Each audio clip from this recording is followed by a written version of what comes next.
Mapagpalang hapon sa iyong lahat. Kami ang pangkat-7 at bago tayo magsisimula ay inaanyayahan namin ang lahat na tumayo para sa ating panalangin na pangungunahan ni Binibining Ronario.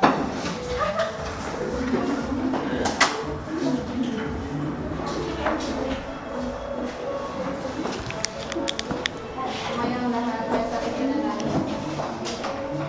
Sa ngalan ng Ama at ng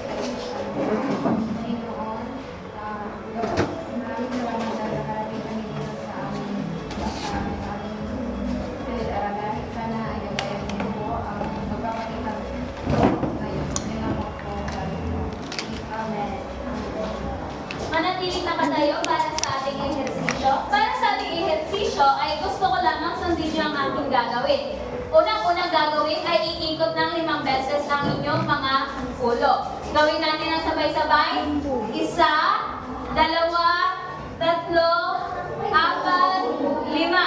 Sunod naman ay ang inyong mga braso. Iikot natin ng 5 beses. 1, 2, 3, 4, 5. Sunod naman ang inyong mga bewa. Iikot ng 5. 1, 2, 3, 4, 5. At ang panghuli ay lumundag ng 5 beses. Gawin natin ang sabay-sabay. 1, 2, 3, 4, 5. Ayan, maaari na kayo bumubo. Ngunit bago iyan ay pakiayos ng inyong mga upuan at pakisulot ng mga halat na nasa sahig. Sino pa ang lumipad sa araw na ito? Binibining Katibay, maaari mo bang italak kung sino-sino ang mga lumipad sa araw na ito? Ngayon ay meron kami mga alituntunin na inihanda para sa inyo. May magbibigay lang kami ng katutet na kung saan ay makinig, matuto at makilahok. Makinig sa guro na nagsasalita dito sa harap at matuto sa mga diskusyon na aming tatalakayin mamaya sapagkat pagkatapos ng aming aralin ay meron tayo mga gagawin na pasulit. At ang pangatlo ay ang makilahok. Pagkilahok sa mga aktibidades na ibibigay ng mga guro sa inyo para kayo ay mas lalo pang maiinganyo sa pakikinig sa amin. Maliwanag ba? Opo. Bago tayo magsimula sa ating talakayan ngayon ay magkaroon na tayo ng laro. Meron kaming papel. So tayong lahat ay kumakanta ng meron-sita. So habang ang papel ay pinapasa at pagsabi namin na stop, ang huling tao na nakahawak ng papel na ito ay sumagot. At meron lamang katanungan dito.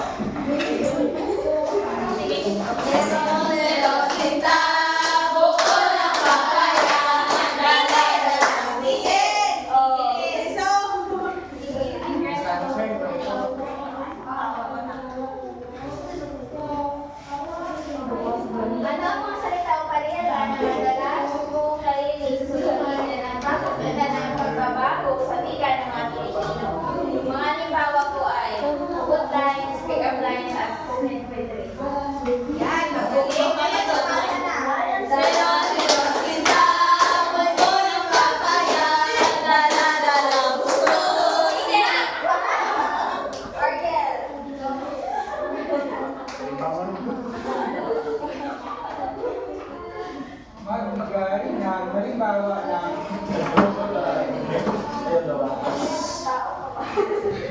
Hugot lines. Bakit? Yung hugot lines. Makinig!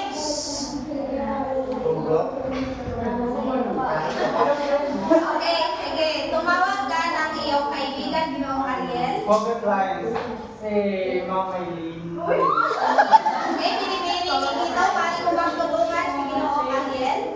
1 to 10. 1 to 10. Bakit? Ang palaya ka ba?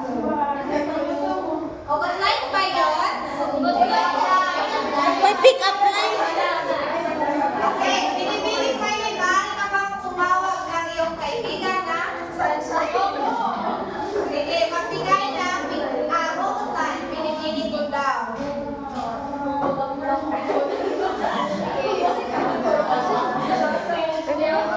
Okay, binibining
ka? Maaari? Sino pa? Mayroong ideya kung ano ang topikong tatalakayin natin ngayon? Binibining!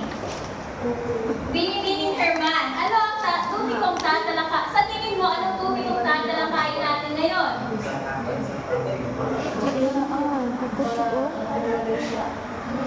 Sa tingin ko po, ito po ay mga iba't ibang teknolohiya. Kumusta? Maraming salamat. Tingnan natin kung ang inyong mga sagot ay tama. Ang topikong ating tatalakayin ngayon ay mga tanyag na panitikang Pinoy. Ngunit bago iyan ay aalamin muna natin ang mga ating layunin na kailangan makamit pagkatapos ng ating talakayan. Sa halin ito, pakibasa ng unang layunin. Nilay ukol sa kahalagahan. Sabay-sabay po. Nakapaghinilay-nilay ukol sa kahalagahan at impluwensya ng mga napapanahong panitikang Pinoy sa pamamagitan ng pagsulat ng tradisyong papel. Maraming salamat. Sa hanay naman na ito, pakibasa ng pangalawang layunin. Nakapagsusuri ng blog o anime, babasahin, elektroniko, wattpad o mga. Sabay-sabay ang pangatlong layunin. Maliwanag na nakapamulong sa sasaya ng mga napapanahong panitikang. Maraming salamat. Ngayon ay magpatuloy na tayo sa ating topiko sa hapon na ito, na kung saan ito ay tungkol sa mga tanyag na panitikang Pinoy, na kung saan isa sa ating tatalakayin sa hapon na ito ay tungkol sa pagbabago ng wika. Ano nga ba ang pagbabago ng wika? Binibining ingreso, magbigay ka ng inyong opinion hinggil sa pagbabago ng wika. Pantay po sa pagkakaintindi sa pagbabago ng wika. Ito po ay pagbabago ng mga termino na ginagamit ng mga kabataan o mga bagong henerasyon sa pagdaan ng Maaari, binibining Mabel, maaari mo bang dagdagan ang sagot ni binibining ingreso? Ang pagbabago ng wika ay ito ay tinatawag natin na sa kasalukuyan na sa pawanahunan, nagbabago ang wika dahil ito na rin ang kaugalian ng mga tao. Magaling, maraming salamat. Magbigay naman ng mga dahilan kung bakit nagbabago ang wika, binibining Balasapas. Oo, magbigay ka ng dahilan kung bakit nagbabago ang wika. Tingin ko po, ang isang dahilan kung bakit nagbabago ang wika dahil po ito sa umuusbong ng mga teknolohiya at yung mga tao kasi ngayon, iba't ibang tao mga nadidiskobre gaya ng mga LGBT.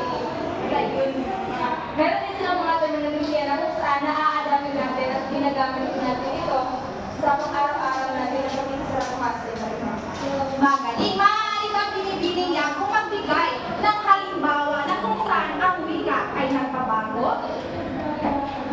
Ang halimbawa na lamang po ang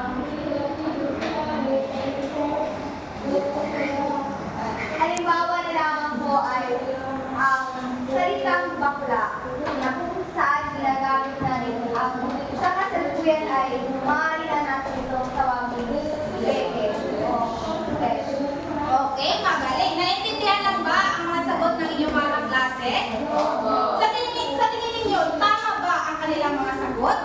Kung ngayon ay tingnan natin kung tama nga ba ang kanilang mga sagot, pakibasa ng kahulugan ng pagbabago sa wika.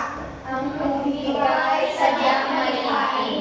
Ito ay ang pangunahing instrumento ng komunikasyon na ginagamit ng tao. Pero sa paglipas ng panahon, ang wika ay nagbabago dahil sa iba't ibang dahilan. Sabi nga ni Binibining Balasabas kanina na ang isa sa dahilan kung bakit nagbabago ang wika ay dahil na rin sa pag-usbong ng iba't ibang mga teknolohiya na kung saan ang mga kabataan ay mas nalulungan sa paggamit nito na kung saan meron silang mga terminolohiya na kanilang ginagamit na hindi na naiintindihan ng ating mga nakakatanda. Magbigay ng mga halimbawa na sa tingin ninyo ay hindi na masyadong ginagamit ng mga na hindi naiintindihan ng mga nakakatanda na ginagamit ng mga kabataan sa ating panahon ngayon. Binibining, gusto kong sumagot ka, Binibining Linggito. Tingin ko po yung mga jargons kagaya ng SMS, sa messages, hindi po yun madaling maintindihan ng mga mas nakakatanda sa atin. Okay, maraming salamat. Halimbawa ay ang sinabi ni Binibining Minuto. Kung dati ang messages ay tinatawag na texting ng mga nakakatanda. Halimbawa, gusto kong mag-text ka na lang sa akin kung ikaw ay nasa lugar na. Ngunit sa paglipas ng panahon, sa ating panahon ngayon, ay tinatawag na ito na messages na kung saan sinasabi na ng mga kabataan na i-message mo na lang ako kapag nandun ka na sa isang lugar. Naintindihan lang ba? Oo. Ngayon ay meron ako dito isang larawan. Pakibasa lahat. Hindi ka makapagod, kanina nakakita na ako sa isip ko. Sa tingin ninyo, anong linya ito? Pick up line. Kahit pinipinig mo dito, maaari mo bang idikit ito sa pisara? Narito ang... Ngayon, kapag naririnig ninyo ang salitang pick up line, ano kagad ang pumapasok sa inyong isipan? Binibining Rodriguez?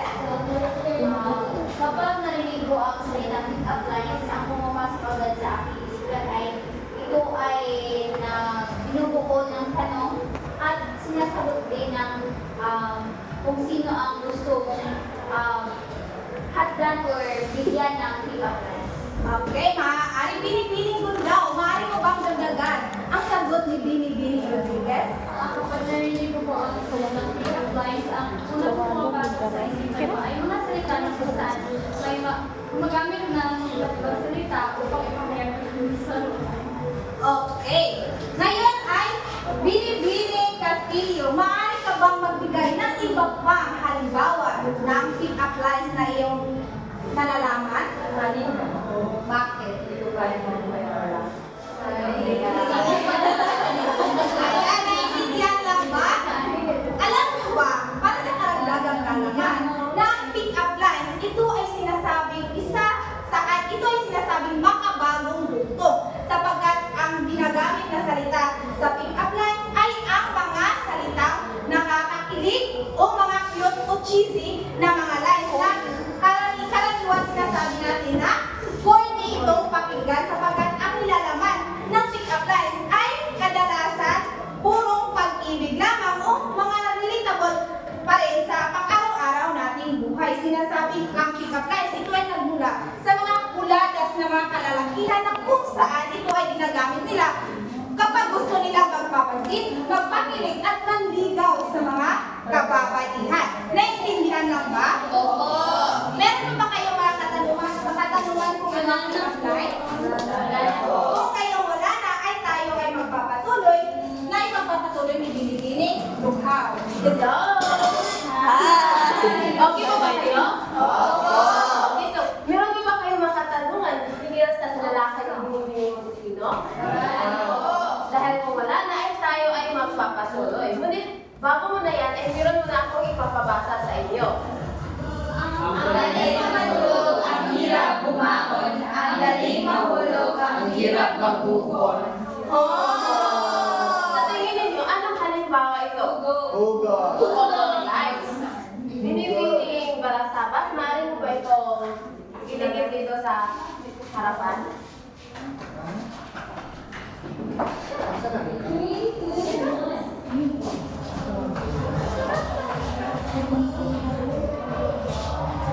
Maraming salamat. Pag narinig ninyo ang hugot line, ano kaya ang para sa inyo, ano kaya ang hugot line? Ginoong Ariel Juan? Ito ay maaaring mga hugot sa buhay at hugot sa pag-ibig. Tingnan natin kung tama ba ang sagot ni Ginoong Ariel Juan. Pakibasa ng kahulugan ng hugot lines Binibining Bernilyn. Hugot lines. Ang hugot lines na tinatawag din love lines o love codes ay isa pang patunay ng ika nga kay malikhain. Hugot lines ang tawag sa mga linya ng pag-ibig na nakakikilig, nakatutuwa, yung cheesy o yung side ng katitis. Okay, so base sa inyong binasa, ano ang iyong naisip? Ang hugot lines ay may same sila sa pick-up lines. Ngunit ang hugot lines ay ano daw, cute, cheesy, or kaya ay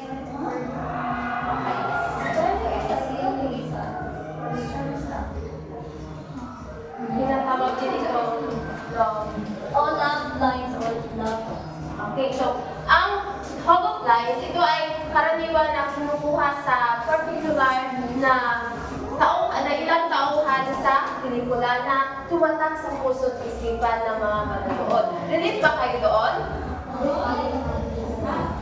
Opo. Dahil, sino ba dito ang makapagbigay ng isang halimbawa ng how to fly? Meron ako. Masakit palang magmahal nang hindi ka mahal.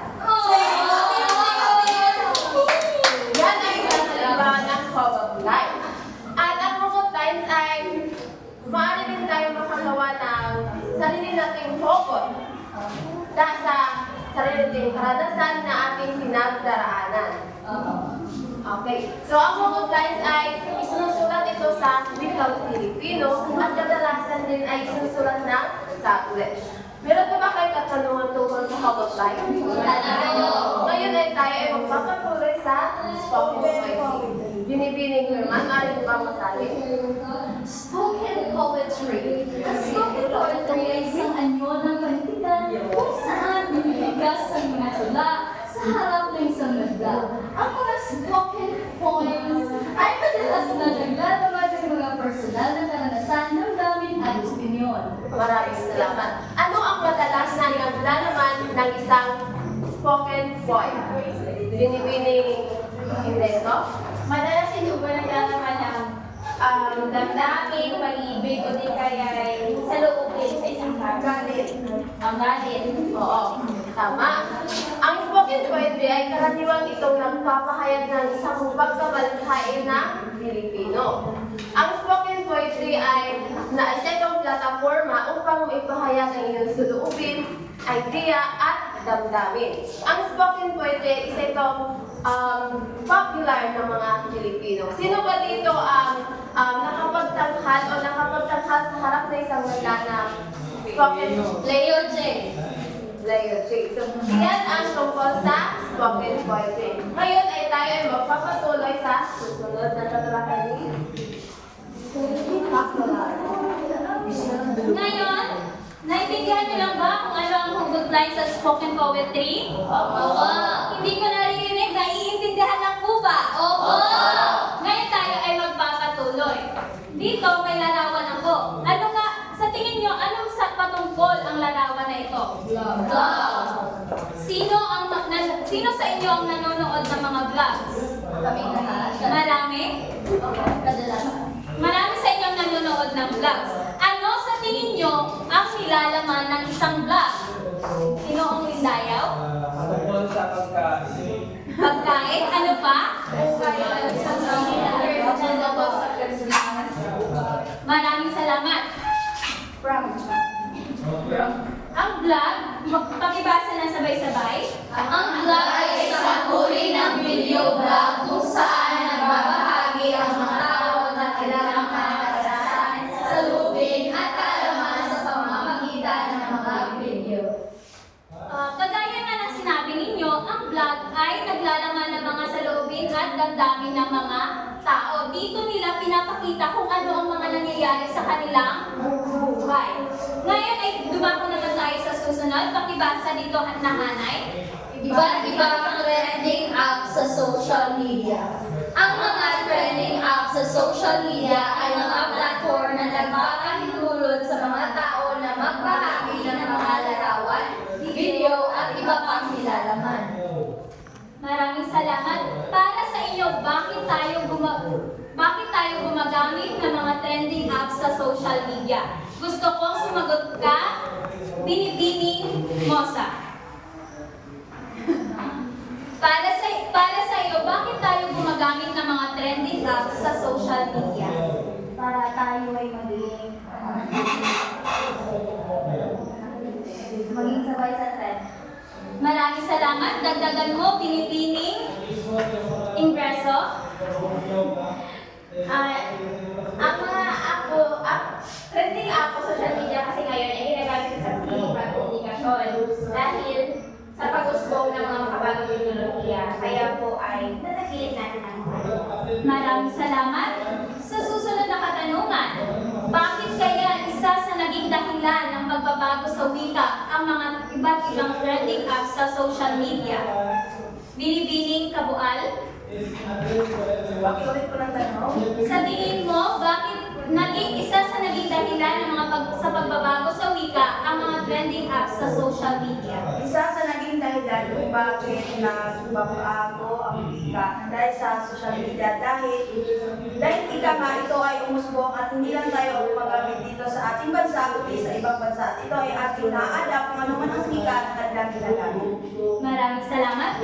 Tama ang iyong sagot. Isa sa mga naging dahilan ng mga trending apps sa social media dahil sa mga terminong ginagamit sa social media. Karamihan sa atin ang gumagamit ng social media ay natututo sa mga nakikita at nababasa natin. Ngayon may mga larawan ako. Ito ang mga iba't ibang trending apps sa social media na kadalasan ginagamit ngayon sa panahon ito. Gusto ko ng 8 representante ang aalamin kung ano ang mga tawag sa mga larawang ito. Binibining Bernilyn, Binibining Minggito, Binibining Ingreso, Binibining Herman, Binibining Kabukal, meron pa, 3 na lang, Binibining Narciso, Binibining Mosa at Amolo. Binibining Amolo. Pakidikit ng mga larawang ito kung ano sa tingin nyo ang mga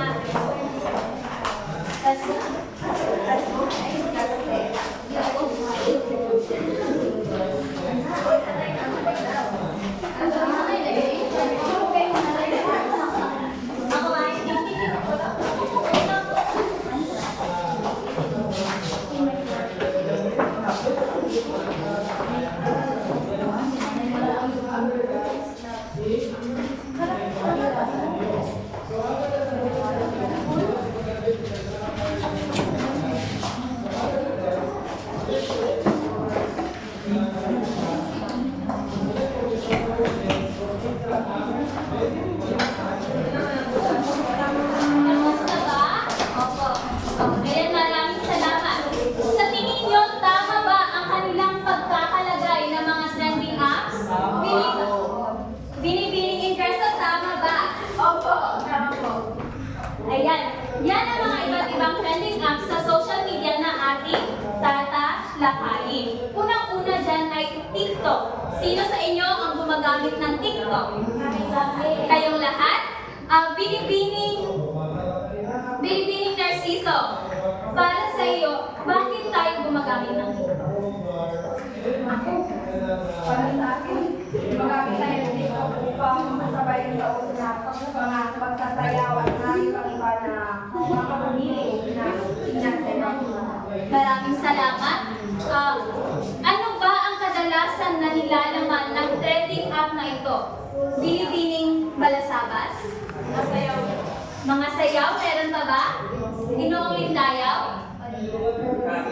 Mga pagkain?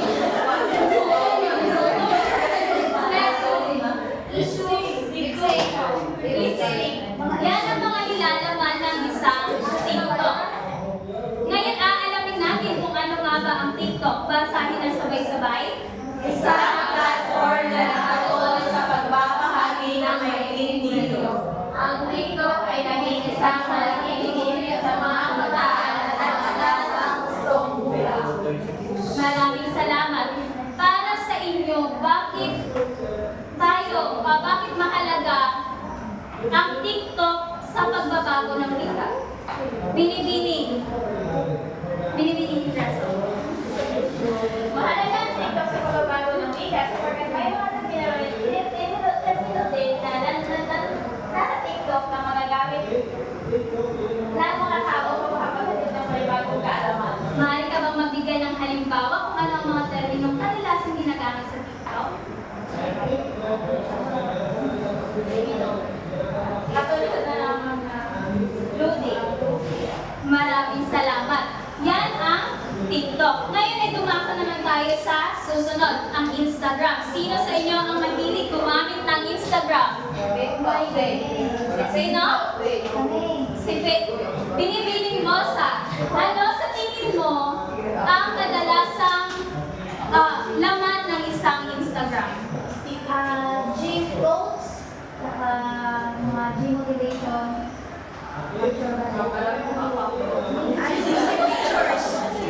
Batay sa sinabi ni Binibining Mosa, bakit ito naging dahilan sa pagbabago ng wika? Binibining Pabor?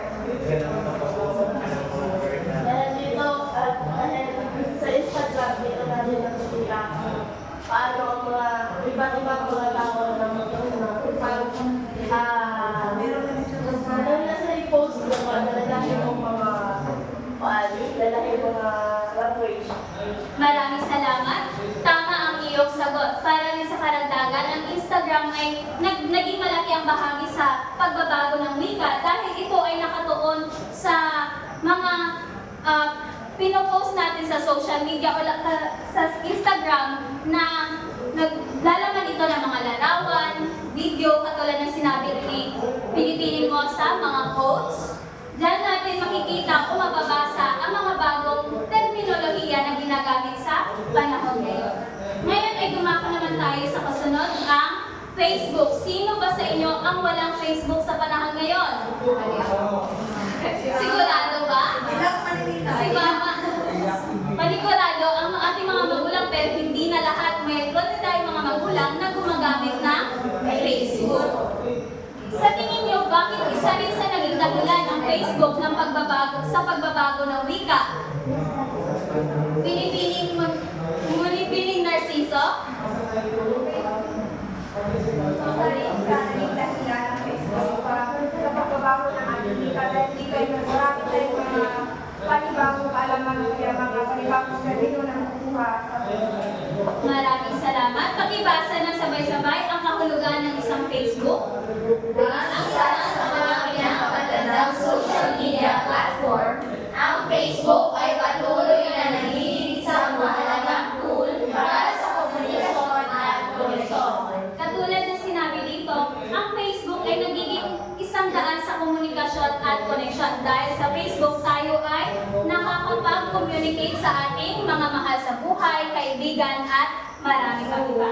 Ngayon ay dumako naman tayo sa susunod, ang YouTube. Kadalasan sa atin ay nanonood ng YouTube. Ano ba ang kadalasang nakikita natin o napapanood natin sa YouTube? Mga vlog? Ano pa? Pagkain, kanta. Ang inyong mga sagot ay tama. Sa kanan nito, pakibasa kung ano ang YouTube. Isang platform na nakatuon sa pagbabahagi ng mga video, ang YouTube ay naging isang mahalagang tool para sa edukasyon, entertainment at impormasyon. Katulad ng aking tanong kanina, bakit isa sa naging rason o dahilan ang YouTube sa pagbabago ng wika? Binibining dito. Gaya ng ibang kasagutan, marami din tayong mga bagong terminolohiya na makukuha mula sa YouTube. Maraming salamat. Ngayon ay dumako na tayo sa panghuli, ang LinkedIn. Pamilyar ba sa inyo ang LinkedIn? Kung gayon ay makibasa na sabay-sabay kung ano ang LinkedIn. Isang platform na nakatuon sa networking at paghahanap ng trabaho. Ang LinkedIn ay isang mahalagang tool para sa mga profesional hahanap ng inspirasyon. Katulad sa kagaya ng nasa kahulugan, ito ay mga networking na pinaghahanapan ng mga trabaho. Ginagamit ito rin sa mga professional at pinaghahanapan din ng inspirasyon. Bakit isa ito sa mga naging dahilan ng pagbabago ng wika? Bakit? Sa tingin mo, Pinipining Inraso, bakit? Sa tingin ko po dahil ang paghahanap ng trabaho ay hindi lang para sa mga Pilipino kundi para rin sa ibang bansa. Dahil sa komunikasyon, pinakailangan na makiayon sa iba't ibang termino na sila na magkaintindihan at pagkakaroon ng trabaho. Maraming salamat. Wala na ba kayong mga katanungan tungkol sa mga iba't ibang trending apps? Wala na po. Kung wala na, tayo ay magpapatuloy na ibabahagi ni Binibining Mara. Muli, magandang hapon sa inyong lahat. Maaari ba kayo forward para mapunan ang kanina ng Diyos ba makita sa... Opo, ma'am. Nagiraw ka naman. Ayan. Napakagaling mo naman. Binibigay ka naman.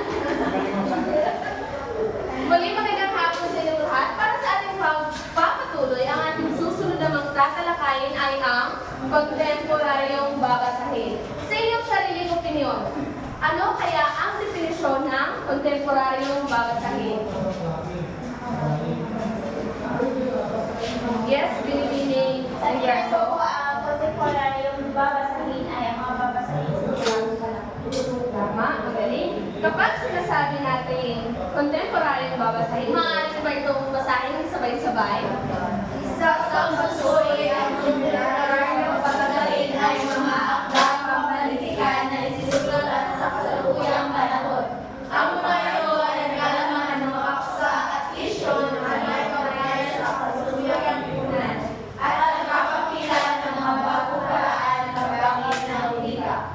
Para sa karagdagang informasyon, kapag sinasabi natin kontemporaryong babasahin, ito ay sumasalamin sa kasalukuyang panahon at ito ay nagpapakita kung paano nga ba nagbabago ang ating wika, kultura, at kung paano nga ba gumagalaw ang ating lipunan sa kasalukuyang panahon. At ang susunod naman ay ang maikling kwento. Hindi naman linggit sa iyong kalaman kung ano nga ba ang hanggang kwento.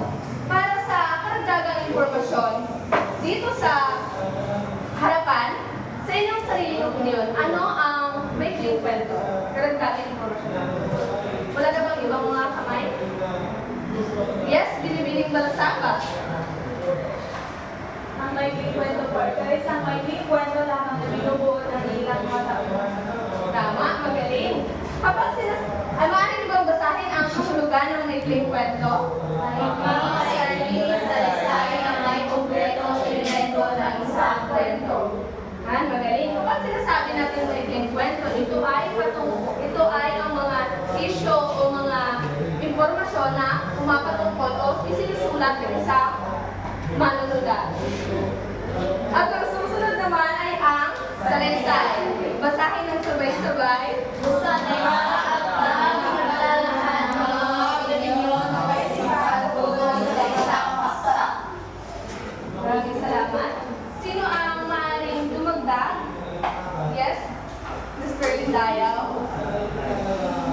Sa next slide ito ay pagsusulat tungkol sa isang topiko at nilalahan mo lamang dito ang iyong mga sariling opinion o mga ideya tungkol sa isang Maraming salamat. Magaling. Kapag sinasabi natin sa next slide, ito ay maaaring patungkol sa mga issue na kinakaharap ng ating bansa.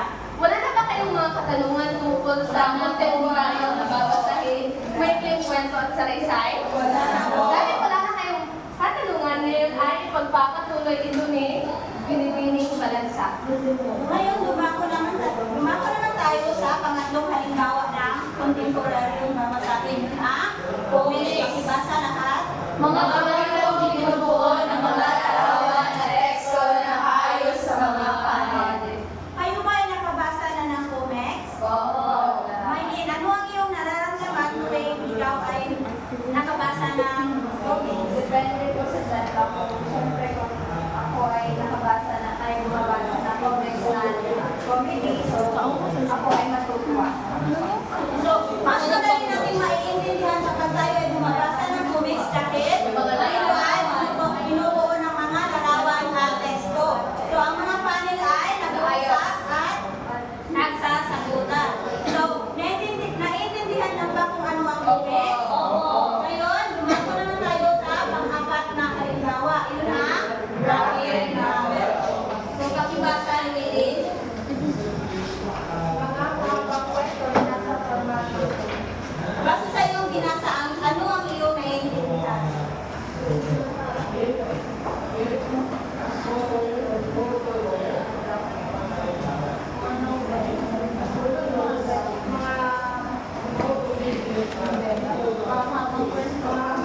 Kwento na may mga larawan.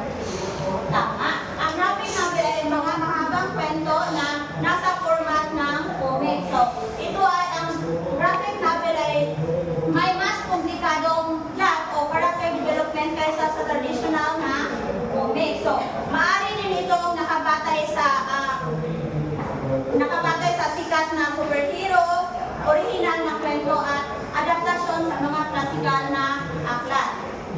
At ang pang-lima ay ang ebook.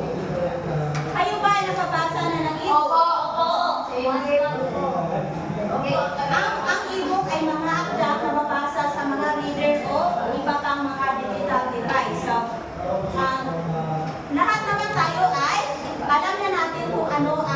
paligo. So, ang susunod ay tatalakayin ni Kaliban. Magpatuloy naman tayo sa online na magasin pakibasa. Magasin na nilalabang sa internet. Ang online na magasin ay nakakatulong sa pagpalaganap ng mga balita at impormasyon. Ang mga halimbawa nito ay ang WISBN News Online and GP News Online. Pakibasa. Blog, mga personal na website kung saan nagsusulat ang mga taong tungkol sa Spanish pagkakasabi. Sino ba ang makapagbigay ng idea tungkol sa blog? Ang vlog ito ay mga karanasan sa personal na buhay na sinusulat lamang. Sino ba ang nag-e-enroll ng mga vlogger nito? Sanchez. Sinong vlogger ang Si Laika. Si Juana Alawi. Si Jonah. Vlogger ba gusto Ivana? Vlog, oh, vlog, writer. Kwento ay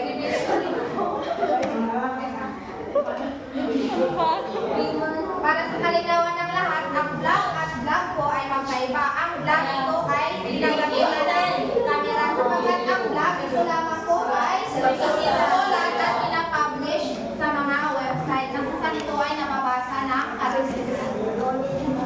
Jonah. Sana naman kayo sa social media. Pakibasa lahat. Social media, mga platforms ng Facebook, Twitter, at Instagram kung saan nagbabahagi ng mga tao ng kanilang mga kwento.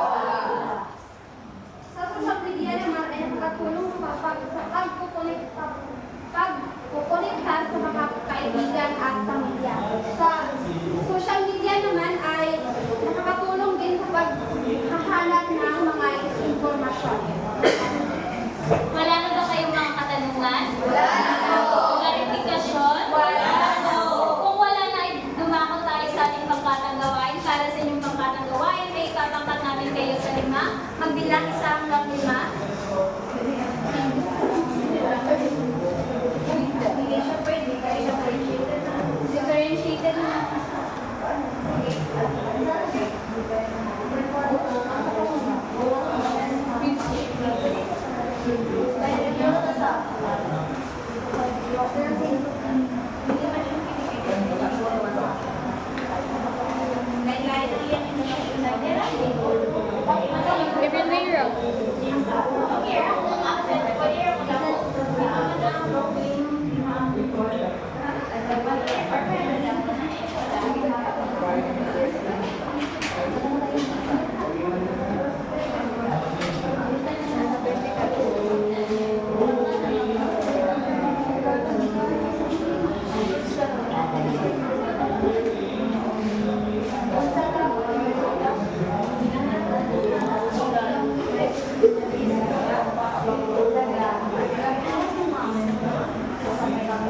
Kaya dito ang iba ay ang gagawin lamang namin ay isi-send namin sa ating group chat kung sino ang mga magkakagrupo.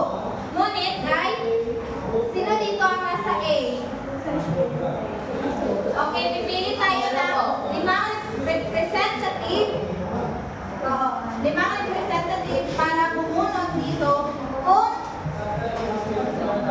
para sa inyo mga gagawin.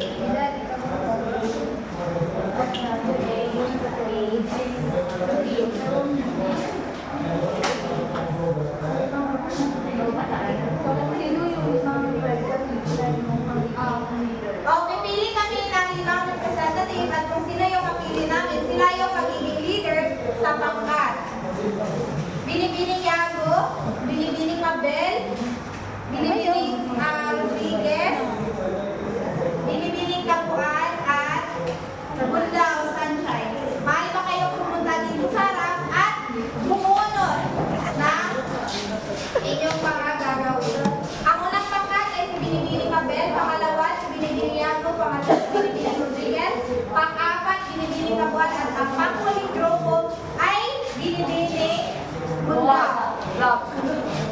Ang mga pamantayan para sa inyong gagawin ay nasa inyong mga papel na nabulong.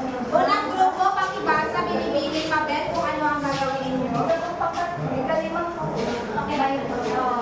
Magsasayaw ng mga dance move. Pumili ng isang dance move mula sa napanood na mga vlog, ano ang mga at subukang gayahin ang mga dance move. Okay, binibigay, pakibasa ng pamantayan. Pagkamalikhain 10%, ilalaman 15%, kapusayan sa pagsayaw 15%, pagkakaisaw 10%, kabuuan 50%. Binibigay ako, pakibasa ng isang grupo. Para naman sa ikalawang hanggang, ito ay ang paggawa ng sariling kanta na kung saan ang panuto ay gumawa ng sariling kanta na may kaugnayan sa paksang na panood sa isang vlog, anime o manga. Ang pamantayan ay una na riyan ay ang originalidad na may puntos na 20% at ang ilan naman ay 10% at ang pagkamalikhain ay 10% at gayon na rin ang pagkakaisa na kung saan ito ay may kabuuan na 50%. Pangatlo, Para naman sa mga lumang ay pumili ng isang eksena mula sa isang vlog, anime o Wattpad at mag-originate bilang isa sa mga karakter. Maaaring layakin ng mga kilos, ekspresyon ng mukha, mga galaw at tono ng boses. Para sa magpamantayan, pagkamalikhain sa puntos, ilalaman, 15 puntos, kausayan, 15 puntos, pagkakaisa, 10 puntos, buuan, 20 puntos. maraming salamat. Binibigay ako ay pakibasa. Pang-apat na pangkat, paggawa ng mga props o costume. Panuto, mag-isip ng isang props o costume at subukang gawin ito. Maaaring gumamit ng iba't ibang materyales tulad ng papel, karton o clay. Pamantayan, originalidad, 20%, kaugnayan sa topiko, 10%, pagkamalikain, 10%, pagkakaisa, 10%, kabuuan, 50%.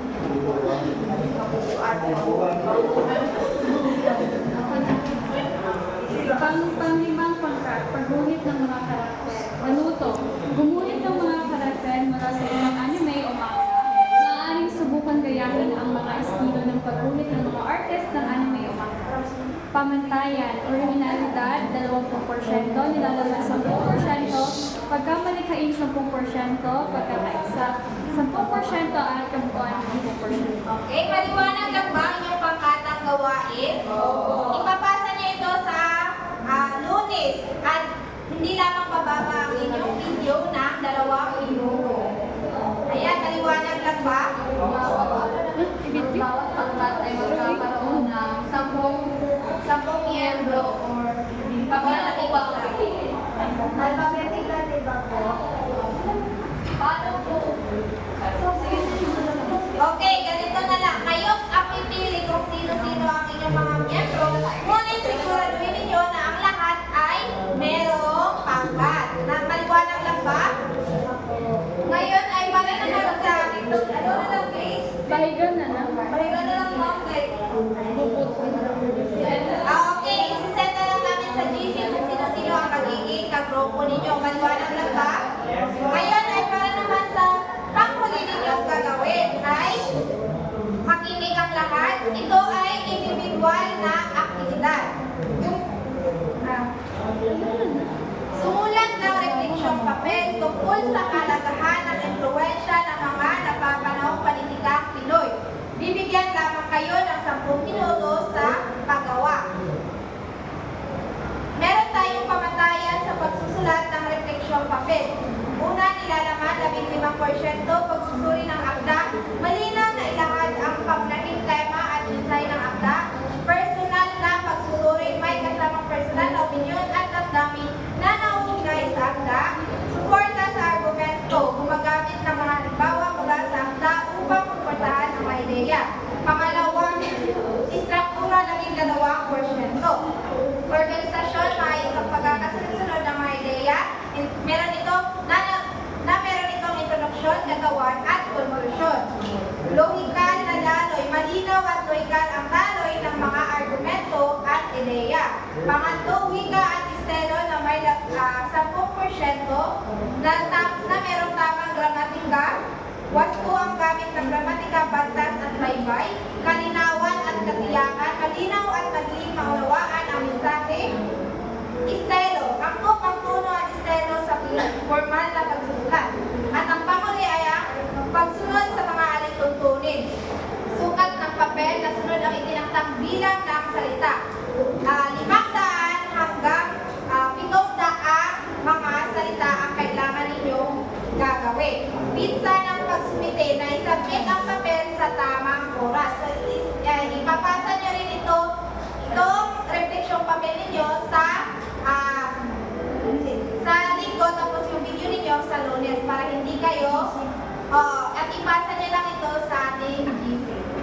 Sa uulitin, ang gagawin yung refleksyong papel ay tungkol sa kahalagahan ng impluwensya ng mga napapanahong panitikang Pinoy. May katanungan pa ba tungkol sa inyong refleksyong papel? Kung wala na, ay Pwede na siya isend sa GC. Send lang ako sa GC ang Trouble.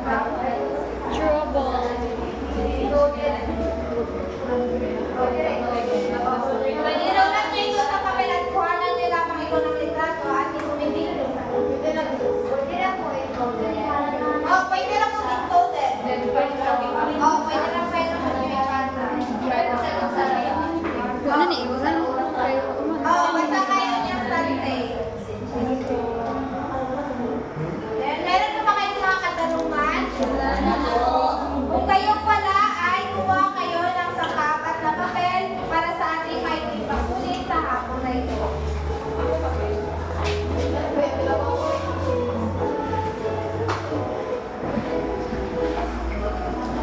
Meron na bang papel ang lahat?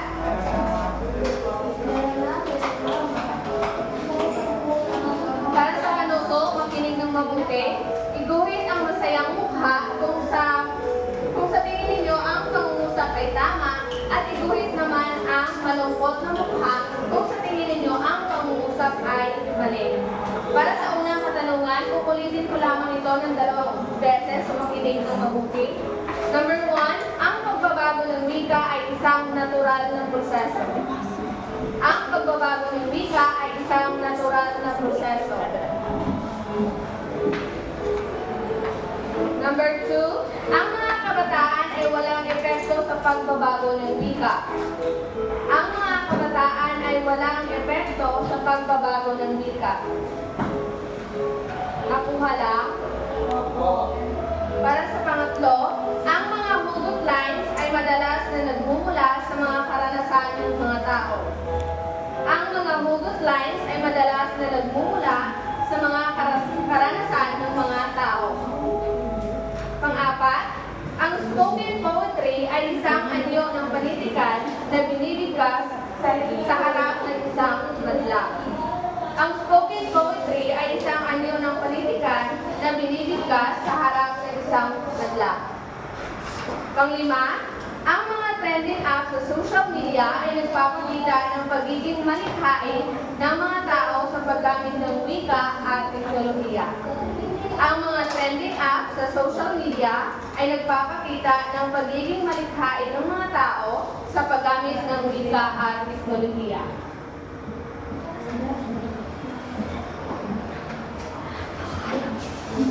Tapos na ba? Dapat po. Ang inyong mga papel ay ang siyang nagsisilbing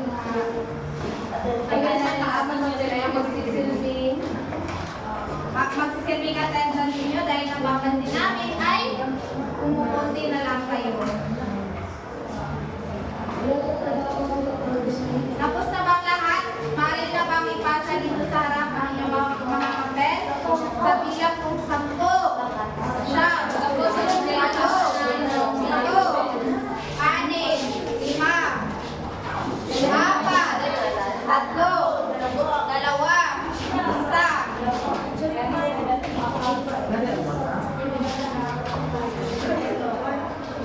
Wala na bang mga papel?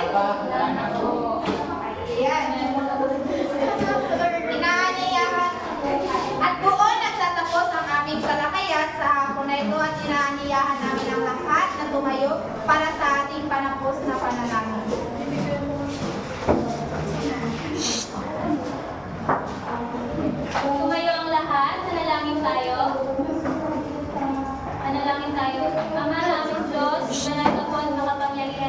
lahat. Ama, salamat po sa mga bigay pinagulong niyo sa amin araw-araw. Salamat po at nakatapos po kami ng aming mga klase, Ama, nung nagligtas at payapa. Ama, kung ano man po ang aming natututunan ngayon, naway ito'y matatak sa aming puso at isipan ng nagayon, magamit namin sa aming mga patuloy na pag-aaral. Ama, pansamantalang mag-uwi ang mga estudyante, Ama, nawa sa aming mga pag-uwi. Patuloy niyo kaming gabayan, nilayan niyo po kami sa aming mag-uwi ng kapahamakan. Patawad po sa aming mga pagkukulang at pagkakasala, mag-alap po namin ang lahat sa pangalan ng Jesus na aming tagapagligtas. Paalam sa lahat.